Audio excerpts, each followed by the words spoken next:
ሰበር መረጃ ተሰምቷል። ቲክቶከር አዶናይ እንዲሁም ሌሎችን ከእስር ለማስፈታት የተወጣጡ ልኡካን አባገዳዎች ወደ አዲስ አበባ ጉዞ ጀምሯል። እናልቹ ቤተሰቦች ዛሬ ደግሞ በወጣቶቹ ቲክቶከሮች ዙሪያ አዲስ መረጃ ተሰምቷል።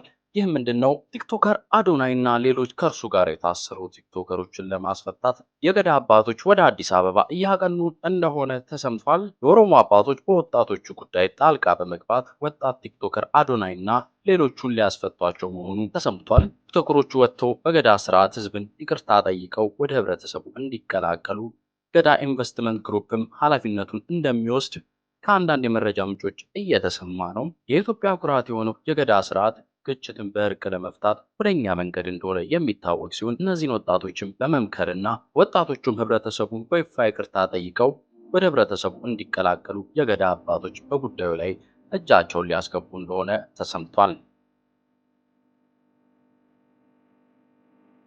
ሰበር መረጃ ተሰምቷል። ቲክቶከር አዶናይ እንዲሁም ሌሎችን ከእስር ለማስፈታት የተወጣጡ ልኡካን አባገዳዎች ወደ አዲስ አበባ ጉዞ ጀምሯል።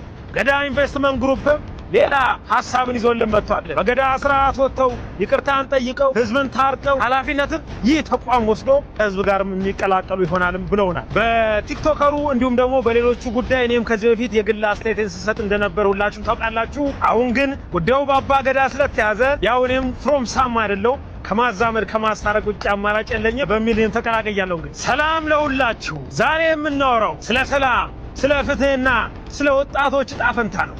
አባቶቻችንን ያቆዩልን። የገዳ ስርዓት ግጭትን በግፍ አይፈታም፣ በእርቅ ይፈታዋል። ግጭት ሲኖር የመጀመሪያ የሚመረጠው መንገድ ውይይት ነው። ቅጣት ከመጀመሪያው አይመጣም። እርቅ ይቀድማል። ሰው ይሰማል፣ ማህበረሰብ ይታረቃል።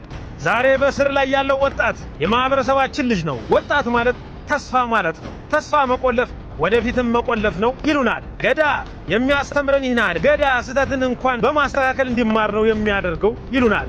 በገዳ ህግ መሰረት ሽማግሌዎች ይቀርባሉ፣ ነገሩ ይሰማል፣ ውይይት ይካሄዳል፣ እርቅ ይፈለጋል፣ የተፈጠረ ጉዳት ካለ ይታረማል፣ ግንኙነት ይመለሳል። ይህ ዘላቂ ሰላም የሚያመጣ መንገድ ነው። ለህዝብና ለባለስልጣናት ጥሬ ግልጽ ነው። ይህን ጉዳይ በገዳ ስርዓት እንመልከት በሚል መንገድ ነው እንግዲህ እኒህ አካላት ጉዞ እያደረጉ ያሉት። የገዳ ድምፅ ሲሰማ ሀገር ትጠነክራለች፣ ሰላም ያሸንፍ ብለውናል። ቲክቶከሩ አዶናይም እንዲሁም ሌሎችን በተመለከተ ከእስር ተፈተው ወደ ቤት እንደሚበቁም የምናይ ይሆናል። በገዳ ስርዓት ወጥተው ይቅርታን ጠይቀው ህዝብን ታርቀው ኃላፊነትን ይህ ተቋም ወስዶ ከህዝብ ጋር የሚቀላቀሉ ይሆናልም ብለውናል።